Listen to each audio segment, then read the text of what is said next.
Hello students, good afternoon. It's nice to be back.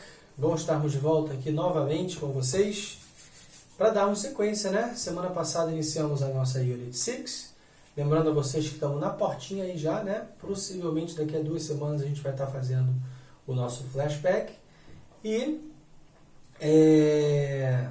caso de dúvidas, vocês me esclareçam, mandam para mim, para eu poder tirar as dúvidas de vocês. Não vamos deixar acumular dúvida e também não vamos deixar acumular atividades. Tá bom? Ok? Muito bem. Semana passada, nós encerramos a nossa aula na nossa page 42, fazendo o Fable, onde a gente ouviu aqui The Shepherd Boy and the Wolf. E vocês tiveram que fazer o exercise 1 and 2, e o combinado foi de nós hoje traduzirmos o Fable e darmos sequência nas atividades, certo? Hoje, como sempre, a segunda aula da lição é sempre uma aula mais prática, então a gente vai ter uma videoaula mais curta e teremos atividades para serem desenvolvidas, ok? Muito bem, para começo de conversa, vamos trabalhar com a tradução do Fable para que a gente entenda corretamente o que foi dito, certo? Muito bem. The Shepherd Boy and the Wolf. O menino pastor e o lobo. Esse é o título da nossa fábula. The shepherd boy always helped his father in the pasture. O menino pastor sempre ajudava o seu pai no pasto. He would stay with the flock of sheep and watch them.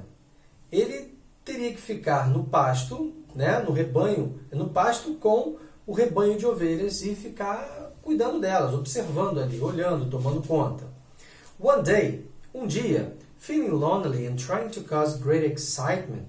Um dia ele estava se sentindo solitário e querendo causar uma empolgação, dar uma animada lá no lugar. He ran from the pasture crying, "Wolf! Wolf!" Ele correu pelo pasto gritando, "Lobo! Lobo!" All the villagers, willing to help the boy, went to the pasture with their guns. Todos os aldeões, querendo ajudar o menino, correram pelo pasto, foram direto para lá com as suas armas. When they got there, quando eles chegaram lá, there were no wolves and the sheep were completely safe. Quando eles chegaram lá, não havia nenhum lobo e as ovelhas estavam em segurança. The boy laughed at them and they left the pasture. O menino riu do rio deles, e eles saíram do pasto, deixaram o pasto. Since the boy played this trick too many times, o menino fez essa brincadeira, essa travessura tantas vezes. When the wolf really came, the villagers ignored the boy's cries and the wolf ate him. Como ele já tinha feito isso várias vezes, quando o lobo realmente apareceu, os aldeões ignoraram os gritos do menino e o lobo comeu o menino. Aí a gente tem uma lição a tirar, A gente pode ver que não adianta a gente ficar mentindo, ou contando coisas que não são verdadeiras, e quando realmente é verdade, as pessoas não vão acreditar na gente, Então, é uma fábula aqui que traz uma moral interessante, onde não se deve mentir, A gente tem que sempre falar a verdade e nunca fazer algo que...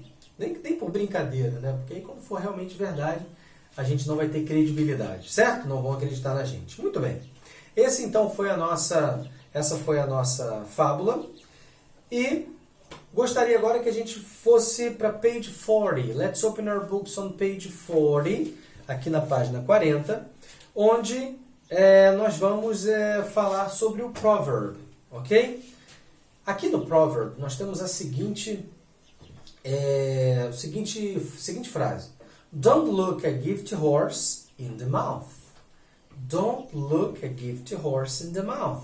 Quem consegue imaginar o que seria esse provérbio, hein? Don't look a gift horse in the mouth. A gente tem um provérbio muito legal em português que é bem parecido com esse aqui. Será que a gente pensou no cavalo dado não se olha os dentes?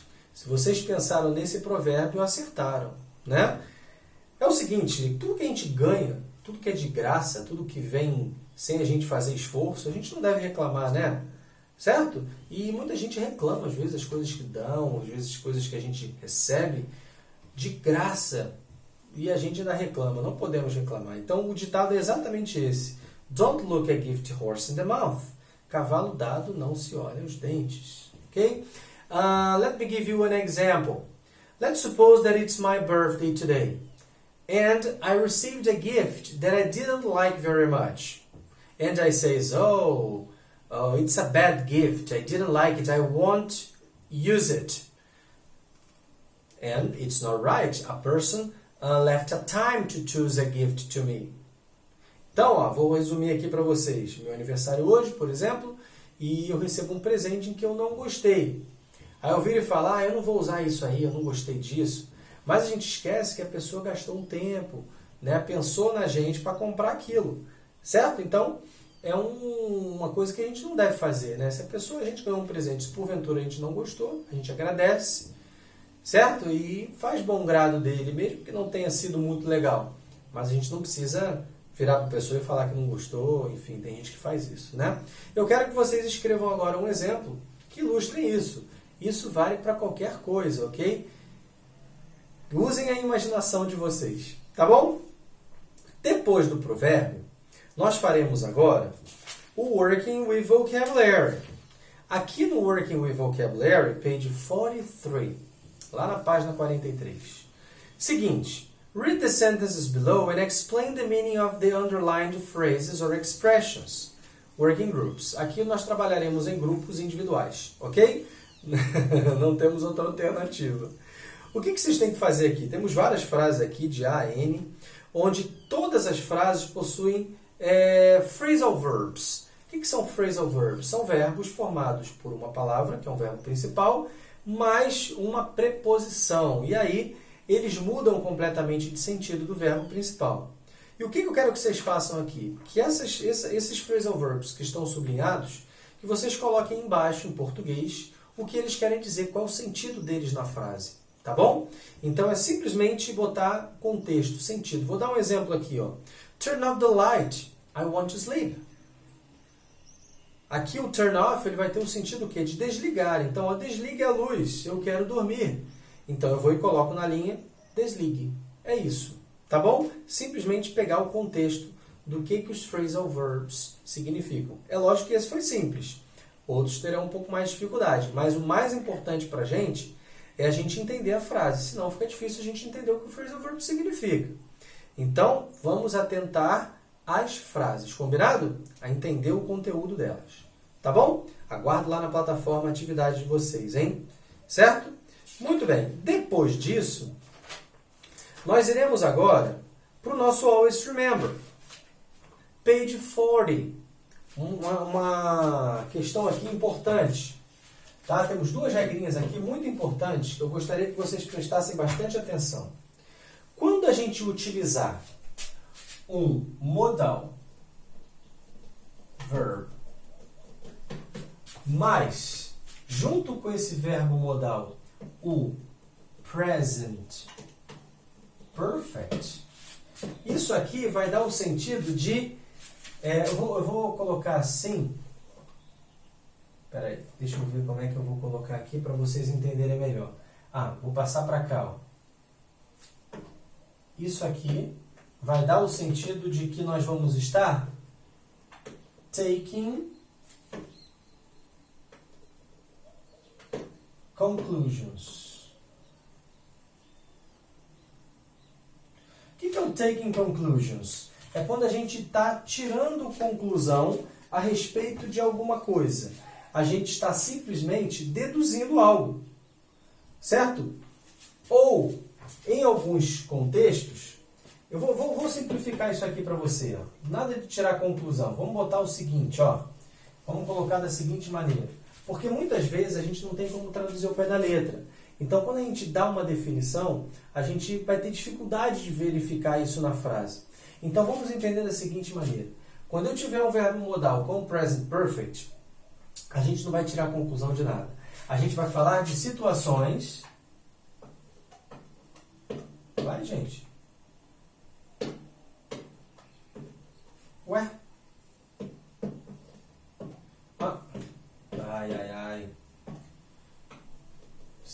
situações que deveriam ter sido feitas no passado, mas que não foram feitas, né? Então, por exemplo, vamos supor que você chegasse na minha casa. Aí eu estou em casa, você chega na minha casa, toca a campainha. Aí toca de novo. Toca a terceira vez, ninguém atende. Aí você vai embora. Aí no dia seguinte, você vira e fala para mim, poxa, eu estive lá na sua casa, toquei a campainha, mas você não atendeu. Aí eu viro e falo, puxa, a campainha tá ruim. Você devia ter batido na porta. Ou você podia ter batido na porta.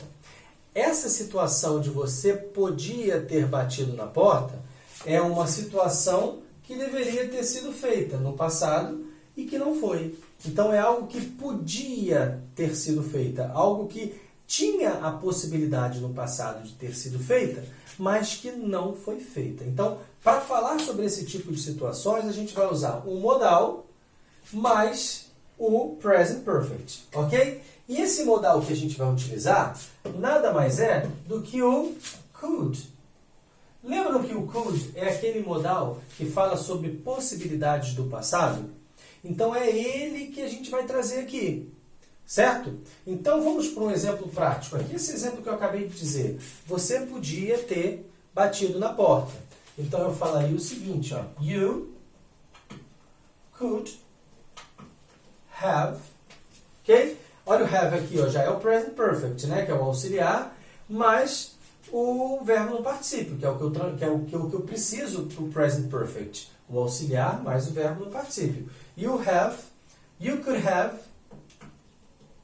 knocked. You could have knocked at the door. Então, ó, você podia ter batido na porta. Eu tenho aqui o modal e tenho aqui o present perfect, ok? Então, é uma possibilidade no passado, algo que podia ser feito, uma situação que podia ter sido feita no passado, mas que não aconteceu, ok? É exatamente o exemplo que nós temos aqui no nosso primeiro balãozinho, lá na página 40. You could have knocked at the door. Você podia ter batido na porta. Isso é uma afirmativa. Quando eu passo isso para uma negativa, você não podia ter batido na porta. Se você chegar, caramba, puxa vida, meu fulano estava dormindo, você não podia ter batido na porta. Então ele bateu, mas ele não podia ter batido no passado. Então a frase vem para o negativo. Como eu tenho o modal aqui, e o modal vem antes do present perfect, ele agora é o rei da cocada preta. É ele que eu vou usar para negar e é ele que eu vou usar para afirmar. Então, ó, quando eu trabalhar com a negativa, you couldn't, ok? You couldn't have knocked at the door. Você não podia ter batido na porta, certo? Então a gente passou o could para negativo. E quando eu trabalho com pergunta, basta eu fazer uma troca. Então, aonde eu afirmei com you could, na pergunta vai virar could you have knocked at the door? Você podia ter batido na porta? Certo? Aí depende do contexto. Eu vou fazer uma pergunta usando as regrinhas do próprio modal. E a negativa também. Eu não vou mexer no present perfect, mas ele tem que estar presente na frase. Ok? Beleza, gente? Então, ó, é exatamente o que nós temos aqui, ó. You could have knocked at the door. Could you have knocked at the door? You couldn't have knocked at the door. Right? Então, algo que poderia ter sido feito. Tá bom? Puxem uma setinha aí no you could have knocked e coloquem exatamente isso aqui, ó. Eu coloquei. Por favor. Situações que deveriam, ou no caso poderiam também, né, ter sido feitas no passado. Tá bom? É o que nós vamos trabalhar com essa regra gramatical. Tá bom? Agora, depois disso, gente, dúvidas me perguntem, tá bom? Não deixem passar. O teacher não entendi nada de situação do passado, não importa. Me solicita que eu explico de novo e mando o exercício para a gente fazer, tá? Outra coisa. Existe uma maneira de nós trabalharmos. Nós já sabemos que os adjetivos vêm antes do substantivo, né? Mas existe uma forma onde ela é muito usada em inglês, onde eu transformo um substantivo em adjetivos, ok? E aí prestem bem atenção no que eu vou fazer aqui, ó. I bought a house with 2 bedrooms. Ok? O que eu disse aqui, gente? I bought a house with 2 bedrooms. Eu comprei uma casa com 2 quartos. Ok? Então aqui, tudo de boa. Eu tenho bedrooms, que são os substantivos, que é o substantivo no caso, que são quartos. Então, uma casa com 2 quartos. Agora, se eu quiser falar, transformar esse 2 quartos aqui em adjetivo, eu não poderia falar em português, por exemplo, casa de 2 quartos? Essa casa de 2 quartos, esses 2 quartos, ele virou um adjetivo, virou uma qualidade, né? Virou uma característica da casa. Não é uma casa de 1 quarto nem de 3. Ela é uma casa de 2 quartos. Então, esse 2 quartos, ele vai passar a ser adjetivo. Quando ele passar a ser adjetivo, a gente tem uma regrinha. Primeiro, o adjetivo vem antes do substantivo. Então, eu vou ter que pegar esse 2 quartos e trazer para antes da casa. Só que nós já sabemos que em inglês, adjetivo não tem plural, né? A única coisa que a gente traz para o plural são os substantivos, certo? Então, aqui eu tenho 2 bedrooms. Então, eu não vou poder usar esse bedrooms no plural. Então, preste atenção no que eu vou fazer. Olha só. Eu vou pegar esse 2 bedroom. Isso aqui tudo, o 2 e o bedroom, vai virar um adjetivo só. Então, para que isso aconteça, eu vou separar as duas palavras por hífen. Então, eu vou colocar aqui, ó, 2, primeira palavra, hífen, bedroom. Por que eu usei bedroom? Porque lembra que eu disse agora que adjetivo não tem plural? Então, se eu estou transformando isso aqui em um adjetivo, eu tiro o plural, eu tiro o S, tá? Então, ó, 2 bedroom, o hífen ele está aqui só para indicar que essas duas palavras representam uma coisa só, tá? Então, esse 2 bedroom é um adjetivo só, tá bom? Então, 2 bedroom, depois dele vem o substantivo, house. Então, quando eu coloco a 2 bedroom house, uma casa de 2 quartos. E aí eu peguei o substantivo aqui, 2 bedrooms, que era um substantivo, transformei em 2 bedroom, que transformei em adjetivo, usando as regrinhas do adjetivo, veio antes do substantivo e no singular. Tá bom? Então isso aqui, gente, vocês têm que fazer, tá bom? É muito usado isso aqui. Percebeu como é que a frase diminui? Olha só, vê como é que fica melhor. I bought a house with 2 bedrooms. Aí se eu quisesse falar isso aqui, ó, I bought a 2 bedroom house. Além da frase ficar mais curta, ela fica mais bonita. I bought a 2 bedroom house. Eu comprei uma casa de 2 quartos, não uma casa com 2 quartos. No final das contas, é a mesma coisa, certo? Porém, é muito mais usado dessa maneira aqui, tá bom? Um outro exemplo, ó, mais um exemplo aqui. Esse é parecido com o livro, ó. She's 15, deixa eu botar por extenso. 15 years old. Ok? Ela tem 15 anos. Agora, como é que eu falaria, por exemplo, menina de 15 anos?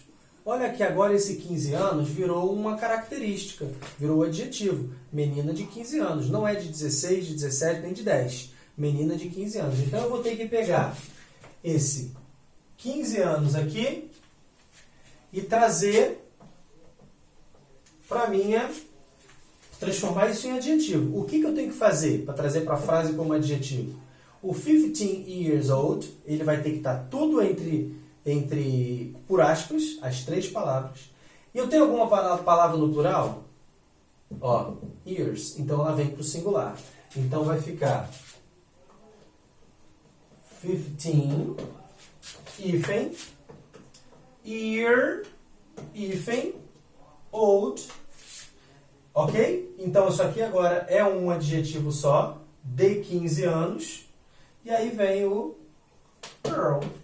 Então, ó, substantivo. Menina de 15 anos. She's a 15-year-old girl. Ela é uma menina de 15 anos. Ok? E aí eu pego esse daqui, ó, e posso continuar. She's a 15-year-old girl. Ela é uma menina de 15 anos. Certo? Então eu transformei o 15 years old em 15-year-old, que é o adjetivo, e girl, que é o substantivo. Vai ser sempre nessa ordem. Isso não é difícil, tá? Requer prática. Tá lá na plataforma um exercício para que a gente possa exatamente fazer isso. Pegar a frase principal e transformar em um adjetivo, o substantivo em adjetivo. Ok? É o que vocês vão fazer. Temos aqui no nosso exemplo do livro, ó, We've bought a 4-bedroom house. Nós compramos, né, uma casa de 4-bedroom, uma casa de 4 quartos. E esse 4-bedroom, por duas palavras, com um hífen, indica que o 4-bedroom é uma coisa só. She has a 3-year-old son. Ela tem um filho de 3 anos. Então, esse 3-year-old, também por hífens, ok? Transformou 3-year-old em uma coisa só, em um adjetivo. E depois veio o son, que é o filho. Né? Ela tem um filho de 3 anos. Tá bom? Faça uma atividade importantíssima, hein? Isso requer muita prática. Tá bom? Muito bem. Depois disso, vocês farão ainda, lá na page 44, ok? Page 44, nós temos aqui 10 perguntas, onde está faltando os verbos. Na verdade, está faltando os particípios dos verbos. E eu vou pedir que vocês coloquem aqui o particípio dos verbos, tá?